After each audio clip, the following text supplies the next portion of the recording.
Bago tayo magsimula, gusto ko lang batiin ang bagong miyembro natin ngayong buwan. Shout out sa iyo Tristan Basaliso. Shout out sa iyo Nel John Gabreza. Maraming salamat sa pagsali sa membership natin at sa patuloy niyong pagsuporta. Dito muna tayo sa loob ng pavilion kung saan ang atmosfera ay puno ng pormalidad sa pagitan ng leader ng Mount Hua sect at ng batang henyo ng Hao sect. Hinarap ni Hong Sanja ang paligid ng may matikas na paninindigan at binitawan ang kanyang obserbasyon tungkol sa lugar. Wika ni Hong Sanja, mukhang pinagbuti mo ang paghahanda sa lugar na ito. Mabilis na yumukod ang young leader ng Hao sect na si Gong Yachi habang nananatiling kalmado ang kanyang mukha. Wika ni Gong Yachi, hindi ito kasing ganda ng gusto ko, lalo na para sa isang mahalagang panauhin na katulad nyo. Hindi ko nagawang higitan pa dahil kinulang ako sa oras. Humihingi ako ng paumanhin. Hindi, talagang kahanga-hanga ito. Mabango rin ang amoy na ginamit mo, sagot ni Hong Sanja ng may mapaglarong ngiti. Ikinararangal ko na iniisip niyo yun, tugon naman ni Gong Yachi. Yanig ang buong pavilion sa dambuhalang halakhak ni Hong Sanja. Wika ni Hong Sanja, hindi na kailangan yan. Sumingit din ang elder ng Mount Hua sect nang may pagsang-ayon, mabango nga talaga ang amoy. Diba? Dagdag pa ni Hong Sanja. Bumanat muli si Gong Yachi nang may napakakalmadong tono para ipakita ang kanyang pagiging maasikaso. Wika ni Gong Yachi, maaari akong maglagay ng ilang incense sticks sa inyong karwahe. Siguradong mahaba ang naging biyahe niyo rito. Umaasa ako na magiging maayos ang inyong pagpupulong. Sumagot si Hong Sanja at winika, nagpapasalamat ako. Napaka-considerate mo. Sa tingin ko ay magiging madalas akong panauhin mo. Dito na muling yumukod si Gong Yachi bilang tanda ng paggalang sa mataas na opisyal. Wika ni Gong Yachi, isang karangalan po yun. Ngunit sa likod ng kanyang mga ngiti, nanlilisik ang mga mata ni Gong Yachi habang sinusuri ang tunay na pagkatao ng leader sa kanyang isipan. Sabi ni Gong Yachi sa kanyang isip, ito ang problema sa inyo. Isang Taoist na mas nagnanais ng luho kaysa sa marangal na kahirapan, mas pinipili ang insenso kaysa sa natural na amoy ng damo. Ang mga taong ito ay hindi karapat-dapat na tawaging mga haligi ng Orthodox Murim. Sila ay mga martial artists lamang na may anyo ng mga Taoist. Sigurado ako na karamihan sa mga leader ng Great Nine sects ay katulad niya. Tinapos ni Gong Yachi ang usapan ng may matikas na paninindigan. Wika ni Gong Yachi, kung ganoon, may iwan ko na kayo. Mukhang ang young leader ng Hao sect ay may napakalalim na paghamak sa mga pinuno ng Orthodox Murim. Hinarap ni Hong Sanja si Gong Yachi nang may matikas na paninindigan habang sinusuri ang bawat galaw ng batang henyo. Wika ni Hong Sanja, gusto ko sanang magtanong sa iyo. Alam ko na ang posisyon mo sa Hao sect ay medyo mataas. Ang taong kakatagpuin ko ngayon ay dapat na mataas din ang ranggo kung ikaw ang kanilang subordinate. Sino ba sila? Bumanat si Gong Yachi nang may napakakalmadong tono para panatilihin ang kanilang sikreto at protektahan ang dangal ng kanilang panauhin. Wika ni Gong Yachi, paumanhin po. Sila ay mga espesyal na panauhin ng aming sekta. Hindi namin pwedeng isiwalat ang kanilang pagkakakilanlan sa mga tagalabas. Umaasa ako na maiintindihan nyo. Hindi pa rin sumuko ang leader ng Mount Hua at nagtanong muli habang naniningkit ang kanyang mga mata sa tindi ng interes. Wika ni Hong Sanja, hindi mo ba pwedeng sabihin sa akin lang? Paumanhin po, muling tugon ni Gong Yachi habang nananatiling formal ang kanyang paninindigan. Literal na napatigil ang hininga sa loob ng silid ng manahimik si Hong Sanja at gumawa ng isang napakaseryosong mukha na yayanig sa sinumang tumitingin sa kanya. Dito na sumingit ang elder ng Mount Hua sect para basagin ang tensyon at pakalmayan ang sitwasyon. Wika nito, nakatulong na sa atin ang taong ito ng malaki. Palampasin na lang natin ito. Marami pa tayong kailangang gawin kasama ang mga tao ng Hao sect sa hinaharap. Sigurado akong babayaran nila tayo para sa kawalang galang na ito sa susunod. Hindi ba tama? Tumango si Gong Yachi bilang pagsang-ayon, pero sa kanyang isip ay binalot siya ng dambuhalang pagtataka sa baluktot na lohika ng mga kausap. Sabi ni Gong Yachi sa kanyang isip, ano ba ang ginawa ko na bastos, at bakit ko kayo kailangang bayaran para rito? Napakakakaiba ng kanilang lohika. Wika ni Gong Yachi, syempre. Samantala, sa labas ng pavilion, Yanig ang buong paligid dahil ang hukbo ng Mount Hua sect ay kasalukuyang nasa standby at handa sa anumang banta ng digmaan. Napakalupit na presensya. Bumaba ang ating bida mula sa karwahe at naglakad papalapit sa hukbo kasama ang tapat na si Dongpil. Inobserbahan ni Sorayang ang kalidad ng mga mandirigmang nakabantay ng may matalas na pagsusuri. Sabi ni Sorayang sa kanyang isip habang nanlilisik ang kanyang mga mata sa tindi ng realisasyon, ang Plum Blossom Swordsman, ang mukha ng Mount Hua sect. Dumating siya na handa para sa gyera. Sa paglabas ng ganitong mahalagang grupo ng sekta rito, humina ang depensa ng Mount Hua sect. Maaaring ayos lang sana kung ang Mount Hua sect leader ay seryosong neutral, pero masyado na ito. Mukhang ang tapatan sa pagitan ng ating bida at ng mga piling mandirigma ng Mount Hua ay pormal ng uukit ng isang madugong kasaysayan sa Yikang. Hinarap ni Sorayang ang disciple leader ng may napakakalmadong tono habang naniningkit ang kanyang mga mata sa tindi ng pang-uuyam. Wika ni Sorayang, sa tingin ko hindi mo kailangang maging perpekto sa military strategies dahil lang ikaw ang leader ng isang sekta, pero hindi ba't sobrang katangahan na nito? Literal na napatigil ang hininga ng disciple leader sa tindi ng gulat at galit. Sigaw niya, anong sabi mo? Mabilis na humakbang pasulong si Dongpil nang may matikas na paninindigan para harangin ang kausap. Wika ni Dongpil, ipaalam niyo sa kanila na narito na kami. Nagtatanong ako kung anong sinabi mo. Nagsasalita ka ba ng masama tungkol sa aming sect leader? Muling bulya ng disciple leader habang binalot ng dambuhalang puot. Uulitin ko ang sarili ko. Ipaalam niyo na narito na kami, napakalamig na tugon ni Dongpil habang nanatiling seryoso ang kanyang mukha. Napakakapal ng mukha ng disciple leader na harangan ang grupo ng ating bida. Sigaw niya, huwag kang makialam dito, kutsero. Anong karapatan mong insultuhin ang dakilang Mount Hua sect leader? Hindi ko kayo papayagang pumasok hanggat hindi kayo humihingi ng paumanhin. Ganoon ba? Tipid na sagot ni Sorayang. Sabi ng ating bida sa kanyang isip habang nanlilisik ang mga mata sa tindi ng katuwaan, mas mapapadali nito ang mga bagay-bagay para sa akin. Mabilis na tumalikod ang ating bida at nagutos. Wika ni Sorayang, tara na, Dongpil. Opo, sir, mabilis na sagot ni Dongpil. Bago pa man makaalis, binitawan ni Sorayang ang huling hirit na yayanig sa dangal ng Mount Hua. Wika ng ating bida, sabihin mo sa sect leader na isang tanga ng Plum Blossom Swordsman ang sumira sa negosasyon. Napaatras ang dila ng disciple leader habang nanggigigil at nagsisimulang pagpawisan sa tindi ng kaba. Wika ng disciple, anong ginagawa mo ngayon? Lumingon ang ating bida nang may napakakalmadong tono pero bakas ang dambuhalang banta sa kanyang bawat salita. Wika ng ating bida, isang tanga na hindi alam kung kailan ititikom ang bibig at kung paano tratuhin ng tama ang isang panauhin ang nagpabago sa sitwasyong politikal. Pupunta na lang ako sa Zhongnan sect leader, kaya sabihin mo sa leader mo na kabahan na siya. Yanig ang buong paligid nang biglang dumating ang isang elder ng Mount Hua sect. Ginamit niya ang kanyang chi para palakasin ang kanyang boses na parang dambuhalang kulog. Sigaw ng elder, hinto. Dumating kayo rito mula sa malayo, tapos aalis lang kayo nang hindi man lang nakikita ang sect leader? Sabi ni Dongpil sa kanyang isip habang nanginginig sa tindi ng presensyang sumalubong sa kanila, ang internal energy sa kanyang boses, isa siyang supreme peak martial artist. Napakabangis. Mukhang ang pagpapakitang gilas ng Mount Hua Elder ay pormal nang nagbukas ng isang panibagong yugto sa madugong negosasyong ito. Hinarap ng elder ng Mount Hua sect ang ating bida ng may matikas na paninindigan para subukang pakalmeyin ang sitwasyon. Wika ng Mount Hua sect elder, alam ko na naging bastos kami. Sigurado ako na hindi mo rin gustong gawing komplikado ang mga bagay-bagay. Magpanggap na lang tayo na walang nangyaring ganoon.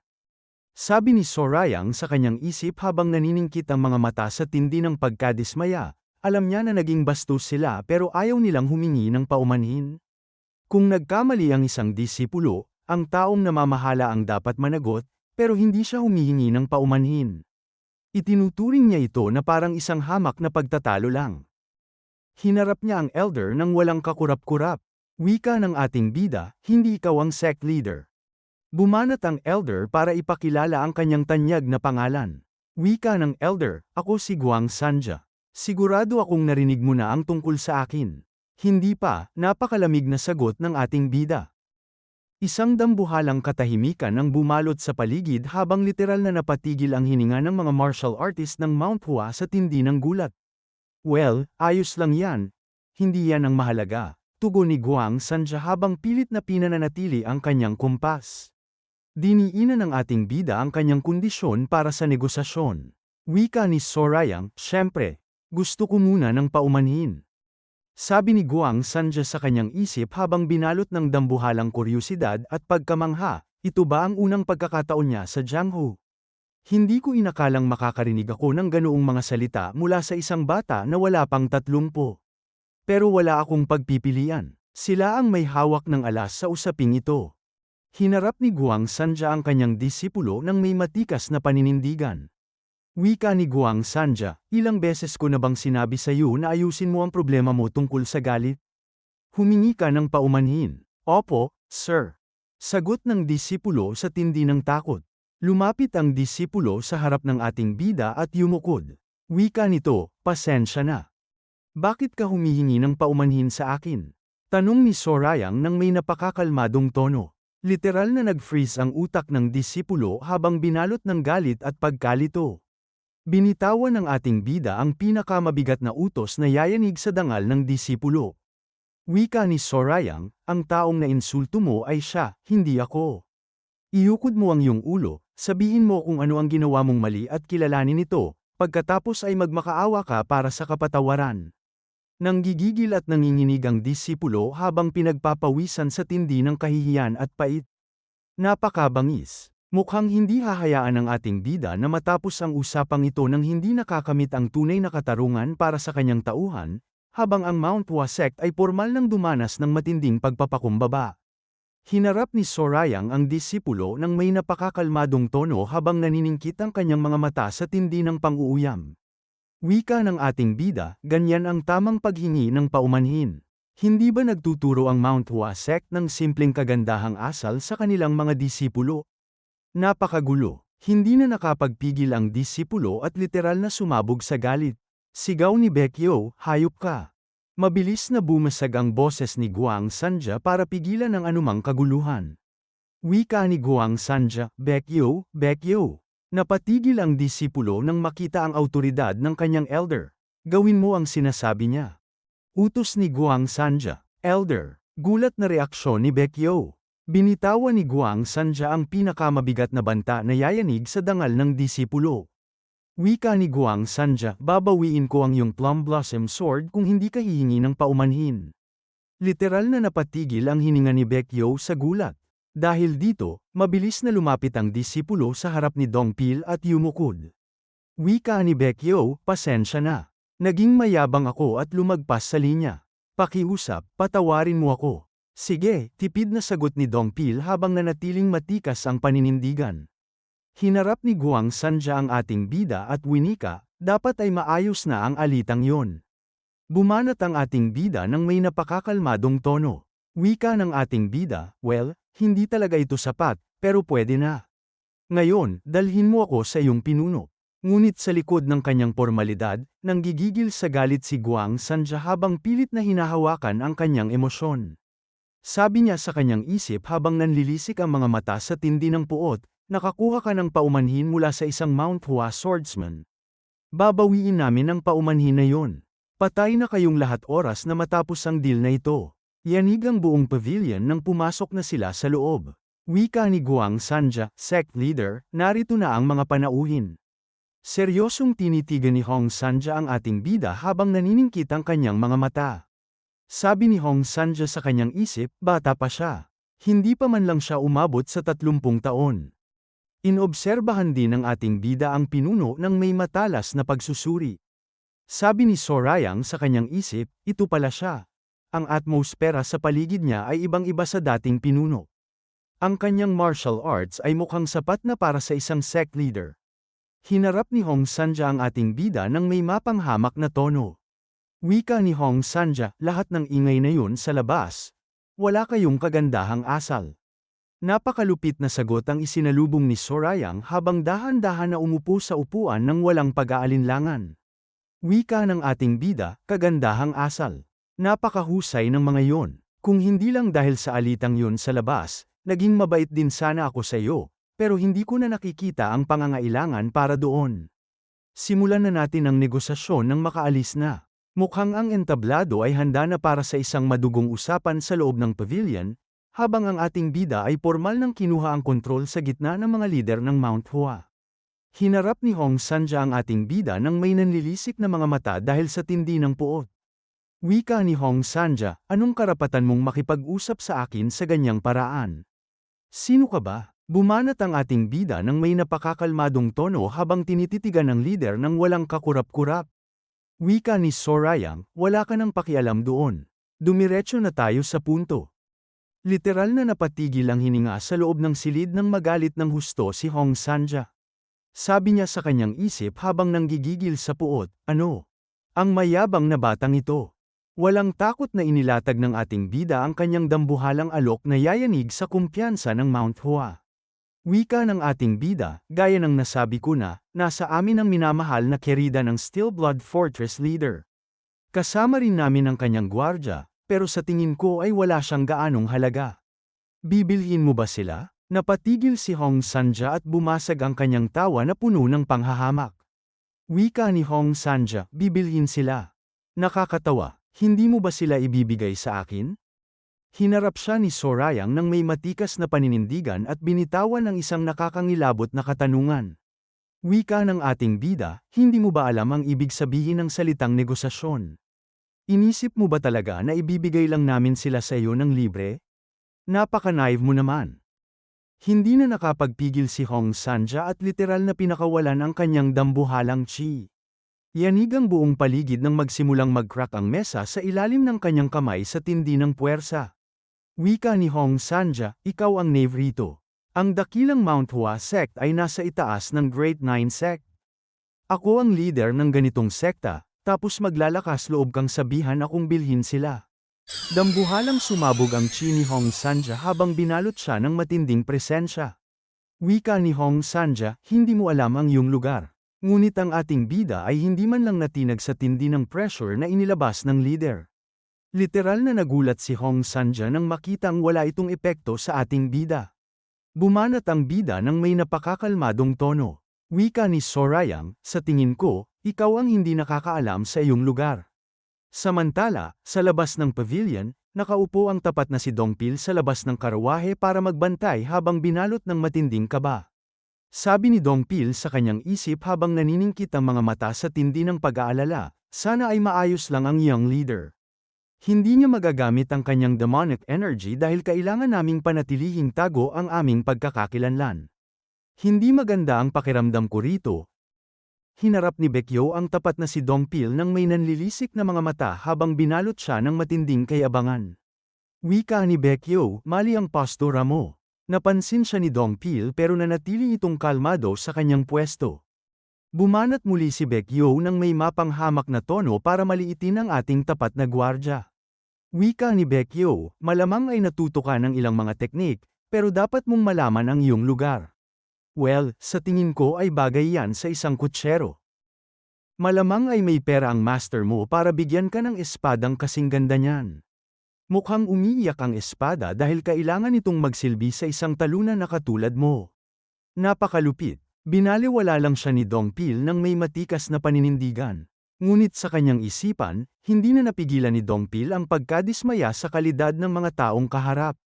Sabi ni Dongpil sa kanyang isip habang naniningkit ang kanyang mga mata, ano? Ganito ba ang lahat ng mga martial artist ng Orthodox? Mukhang nasa true peak na sila, pero dapat ay mayroon silang class kung totoo yun. Wala silang class, para silang mga gang sa eskinita. Yanig ang ego ni Baekyo nang hindi siya pansinin. Literal na nanggigigil siya sa galit. Sigaw ni Baekyo, ikaw na bastardo ka? Sa tingin mo ba ay napakagaling mo para hindi makipag-usap sa amin? Hindi ko gusto ang tingin na yan sa iyong mga mata. Bibigyan kita ng payo. Ang Jianghu ay hindi katulad ng kung anong pantasya na mayroon ka. Ginagawa namin ang lahat para makasundo ang iba, pero hindi lahat ay katulad namin. Maaaring mamatay ka kung ipagpapatuloy mo ang pag-arting ito. Ganyan ang Jianghu, tandaan mo yan. Ngunit sa mismong segundo na yun, bumukas ang pinto ng karwahe. Dahan-dahan na bumaba si Yosan Green at binalot ng kanyang presensya ang buong paligid.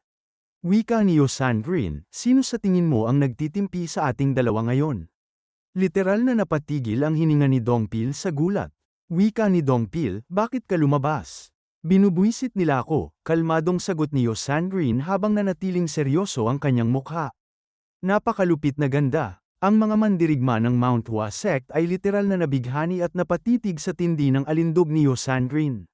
Ngunit hindi ito naging hadlang para ilabas ni Yosan Green ang kanyang dambuhalang hinaing.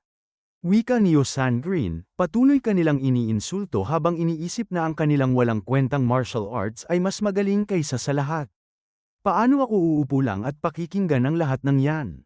Napakabangis. Mukhang ang kay-abangan ng Mount Hua ay nakahanap ng katapat sa tindi ng presensya ni Yosan Green, habang ang tensyon sa labas ng pavilion ay formal nang umaabot sa madugong sukdulan. Maraming salamat sa panunood. Kung nag-enjoy kayo, click nyo naman ang like button at mag-subscribe para lagi kayong updated sa mga uploads namin.